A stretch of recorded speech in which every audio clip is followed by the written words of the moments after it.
پاکستان میں جب ہم ریئل اسٹیٹ کی بات کرتے ہیں تو اس میں دو ٹائپس آف ریئل اسٹیٹ آتی ہیں پاکستان میں، ایک پلانڈ اور ایک ان پلانڈ۔ اب اگر آپ پلانڈ ریئل اسٹیٹ کو ڈیفائن کرنا چاہیں تو جو کہ پراپر پلاننگ کے بعد رسپیکٹو جگہ کی کنسرنڈ جو گورنمنٹ کی باڈیز یا اتھارٹیز ہوتی ہیں ان سے اپروول کے بعد جو ڈیولپمنٹ کی جاتی ہے اس کو پلانڈ ریئل اسٹیٹ کہتے ہیں، جس میں آپ کے سیکٹرز آ جاتے ہیں، سوسائٹیز آ جاتی ہیں، ٹاؤنز آ جاتے ہیں، کالونیز آ جاتی ہیں، اور اس کی اپروول کے لیے ہمارے پاس اسلام آباد میں CDA ہے، لاہور میں LDA ہے، گجرانوالہ میں GDA ہے۔ تو یہ ڈفرینٹ سوسائٹیز، سیکٹرز، ٹاؤنز وغیرہ جب پراپر پلاننگ کے بعد بنتے ہیں تو اس کو پلانڈ ریئل اسٹیٹ بولتے ہیں، اس کی planned type of real estate بولتے ہیں۔ دوسرے ٹائپ ایسے علاقے جو کسی پلاننگ یا کسی رسپیکٹیو اتھارٹی کے اپروول کے بغیر تعمیر اس کو کیا جائے، ڈیولپ کیا جائے، اس کو unplanned type of real estate بولتے ہیں، جس میں ہمارے پاس دیہات آ جاتے ہیں اور دوسرے رورل ایریاز آ جاتے ہیں، تحصیلیں آ جاتی ہیں یا لوکل ایریاز آ جاتی ہیں۔ تو ایسی ٹائپ کو ہم unplanned type of real estate بولتے ہیں۔ اب اگر ریئل اسٹیٹ کی ہم بات کریں تو آپ نے دیکھا ہوگا کچھ امپورٹنٹ ٹرمینالوجیز ہیں جو ابھی میں ایک ایک کر کے بتاؤں گا۔ پٹواری حضرات ان کا فریکوینٹلی استعمال کرتے ہیں اور یہ ایک جنرل نالج ہے، اس کا ہمیں پتہ ہونا چاہیے۔ سب سے پہلی ٹرم آتی ہے موزہ۔ ایکچولی جب کسی بھی جگہ پہ اس کی پلاننگ کی جاتی ہے تو وہاں پر موجود ڈفرینٹ گاؤں ہوتے ہیں، ڈفرینٹ ولیجز ہوتے ہیں، اسمال سائز کے بھی ہو سکتے ہیں، بڑے سائز کے گاؤں بھی ہو سکتے ہیں۔ تو جب ہم ان چند چھوٹے گاؤں یا بڑے گاؤں کو آپس میں ملا دیں، کمبائن کر دیں، تو اس کو ون موزہ بولتے ہیں۔ اور اس کو مخصوص اسپیسیفک ایریاز کے حساب سے ان کو نمبر ایلوکیٹ کیا جاتا ہے۔ مثال کے طور پہ کہیں مینشن ہوگا جی ون موزہ is comprised of XY villages. تو مختلف چھوٹے بڑے گاؤں کو ایک اسپیسیفک ایریا میں جب کمبائن کیا جائے تو اس کو موزہ بولتے ہیں۔ موزہ کے بعد اگر آپ آئیں تو اس سے لوور لیول پر ہمارے پاس آتا ہے خیوات۔ اب ہمیں یہ تو پتہ ہے موزہ جو ہے مختلف اس میں ولیجز ہوتے ہیں۔ اس کے بعد موزہ تو ہمیں پتہ لگ گیا کہ چھوٹے بڑے گاؤں کو آپس میں جب ایک مخصوص جگہ پہ کمبائن کیا جائے اور اس کی جو نمبرنگ کی جاتی ہے اس کو ہم موزہ بولتے ہیں۔ اب اس موزے میں ہمیں پتہ ہے کہ وہ جو زمین ہوگی وہ مختلف لوگوں کی ہوگی یا مختلف خاندانوں کی ہوگی۔ تو اس کو مزید ڈسٹنکشن دینے کے لیے اور سمجھنے کے لیے اس موضوع کی فردر جو ڈسٹریبیوشن کی جاتی ہے ود رسپیکٹ ٹو فیملیز یا لوگ جن کی وہ زمینیں ہوتی ہیں، اس کو خیوات نمبرز بولتے ہیں۔ مثال کے طور پہ اگر ایک موضع ہے اور اس میں ایک 100 ایکڑ کی ایک زمین ہے ایک فیملی کی یا کسی انڈیویجول کی، تو اس کو خیوات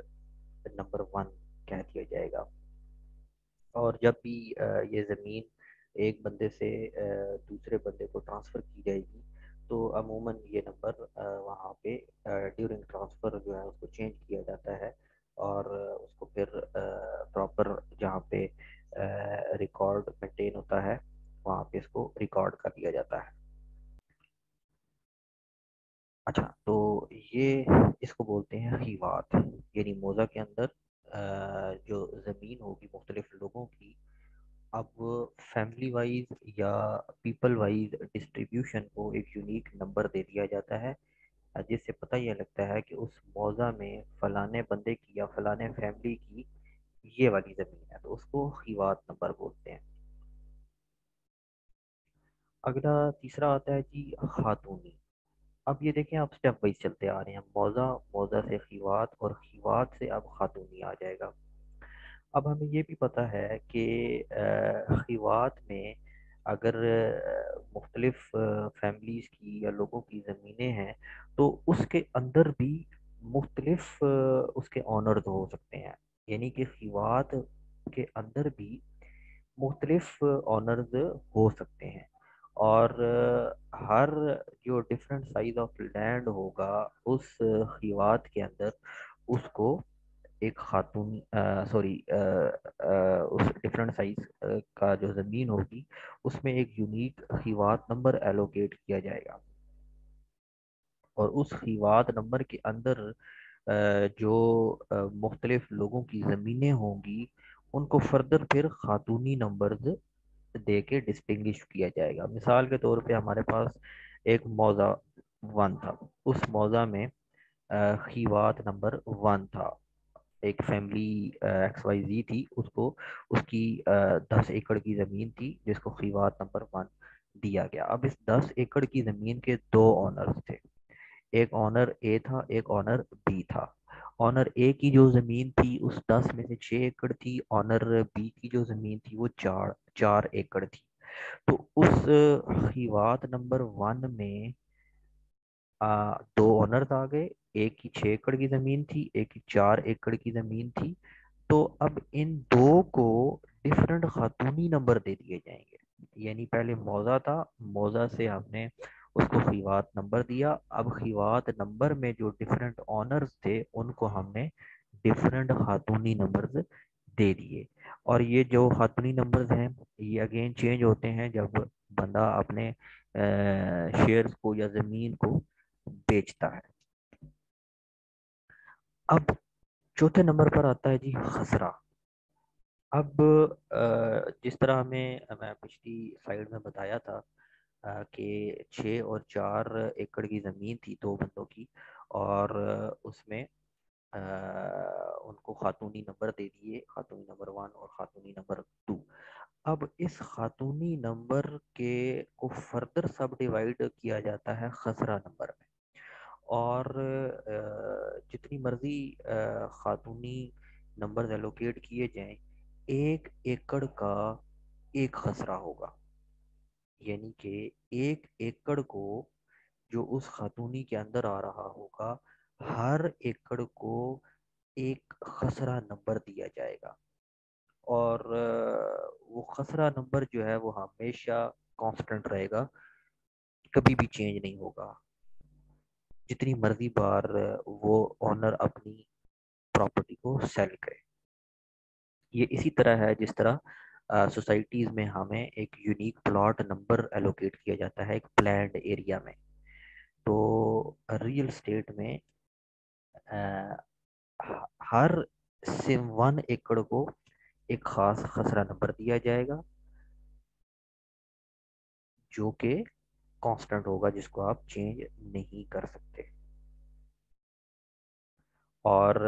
ریکارڈ میں جب اس کی میئرمنٹ لکھی جائے گی تو اس کو ہم اس طرح لکھیں گے کہ جی خسرہ اے ہیز اتنے میٹرز لینتھ اینڈ اتنے میٹرز وڈتھ، پھر اسی طرح خسرہ نمبر 2 یا 3 جو بھی ہم اس کی نام کے ساتھ ڈسٹریبیوشن دے دیں، تو اس طرح ہمیں پتہ چلے گا کہ یہ خسرہ نمبر کس خاتونی میں ہے، اور اس خاتونی سے ہمیں خیوات کا پتہ لگے گا، اور اس خیوات سے ہمیں موضع کا پتہ لگے گا، تو یہ جو موضع کا نمبر چلے گا اسی کے ریفرنس سے آگے ڈسٹریبیوشن ہم کرتے چلے جائیں گے، تو وہ نمبر جو ہے جب ہم اس کو ڈسٹریبیوٹ کرتے جائیں گے تو ہمیں آئیڈیا ہوتا چلا جائے گا کہ یہ کون سی جگہ ہے، جس طرح موضع نمبر 1 میں نے ڈسٹریبیوٹ کیا تھا، پھر اس موضع 1 کو خیوات 1 میں ڈسٹریبیوٹ کیا تھا، خاتونی 1 میں ڈسٹریبیوٹ کیا تھا، خاتونی 1 کو فردر ڈسٹریبیوٹ کیا تھا، اور پھر اگین ہم نے خاتونی ون سے خسرہ ون اے اور خسرہ ون بی کی اس کی فردر ڈسٹریبیوشن کر دی۔ آگے آتا ہے جی مساوی یا شجرہ۔ ایکچولی وہ جو موضع کا میپ ہے وہ پورا میپ موضع، اس میں خیوات آئیں گے، خیوات میں خاتونی نمبر آئیں گے، خاتونی کی پھر خسروں میں ڈسٹریبیوشن کی گئی ہوگی۔ یہ پورا میپ جو ہے جس میں روڈز بھی ہوں گے، ایجوکیشنل انسٹیٹیوٹس بھی ہوں گے، کھیت بھی ہوں گے، ایچ اینڈ ایوری تھنگ جو ہے اس اس میں میپ میں مینشن ہوگی۔ اس میپ کو ہم مساوی یا شجرہ بولتے ہیں۔ آپ نے دیکھا ہوگا پٹواری حضرات وہ میپ کپڑے کے اوپر انہوں نے بنایا ہوتا ہے، یا بیڈ شیٹ کے اوپر، یا بڑے کپڑے کے اوپر، بڑی چادر کے اوپر سفید رنگ کی، اس کے اوپر وہ میپ بنا ہوتا ہے اسپیسیفک جگہ کا، لوکیشن کا۔ اس میپ کو ہم مساوی یا شجرہ کہتے ہیں۔ پھر آگے کی جامع بندی۔ اب یہ موضع، خیوات، خاتونی اور خسرہ کا جو ڈیٹیلڈ ریکارڈ کیپنگ ہے اپنی بک کے اندر، اس ریکارڈ بک کو ہم جامع بندی بولتے ہیں۔ مثلا ہم نے کسی اسپیسیفک فیلڈ کو اس میں بک میں ریکارڈ کرنا ہے تو ہم لکھیں گے اے خسرہ آف ایکس خاتونی آف وائی خیوات آف زی موزہ، اور آگے پھر اس کا ہم نمبر آف آنرز لکھ دیں گے، اور پھر لکھ دیں گے کہ بھائی کون سا خسرہ نمبر کس آنر نے آن کیا ہوا ہے۔ اس کے علاوہ اس میں یہ بھی چیز مینشن کی جاتی ہے کہ ایک تو یہ میں نے بتایا کہ اس کا آنر کون ہے، اور آنر کے بعد کانٹریکٹ بیسس پر اگر یہ زمین دی گئی ہے کاشتکاری کے لیے تو وہ کاشتکاری کون سا بندہ کر رہا ہے، تو یہ بھی چیز اس جامع بندی میں، اس ریکارڈ بک میں لکھی جاتی ہے۔ اگلی چیز آتی ہے جی گردواری۔ اب اس ایریا میں جو ہم نے جامع بندی میں مینشن کیا ہوا ہے، اس میں آنر کا نام اور اس زمین کی کاشتکاری کون کرتا ہے، اس کا ریکارڈ جو ہے پٹواری جب رکھتے ہیں، اس ریکارڈ کو ایکچولی گردواری کا نام دیا جاتا ہے۔ تو یہ ایک ڈیٹیلڈ ڈسکرپشن تھی کہ ہمارے پاکستان میں جو پلانڈ اور ان پلانڈ ریئل اسٹیٹ چلتی ہے، اس کی چلتی ہے، اس کی ہم آگے جو ڈفرینٹ امپورٹنٹ ٹرمینالوجیز ہیں جو ہم یوز کرتے ہیں وہ کون کون سی ہوتی ہیں، تو وہ آپ کو میں نے سیکوینس وائز بتا دی ہیں۔ موضع کی ڈسٹریبیوشن کی جاتی ہے خاتونی میں، خاتونی نمبروں کی ڈسٹریبیوشن ہوتی ہے خیوات میں، اور خیوات میں، اور خیوات سے ڈسٹریبیوشن ہوتی ہے خاتونی میں، اور خاتونی سے ڈسٹریبیوشن ہوتی ہے ہماری خسرہ میں۔ اور جس جو میپ ہے جس میں یہ چاروں چیز ہوتی ہیں اس کو مساوی شجرہ بولتے ہیں، اور اس کا ڈیٹیلڈ ریکارڈ جس کتاب میں مینشن کیا جاتا ہے اس کو جامع بندی بولتے ہیں، اور اس جامع بندی میں آنر کا نام اور زمین کے اوپر کی گئی کاشتکاری کے ریکارڈ کو گردواری کہتے ہیں۔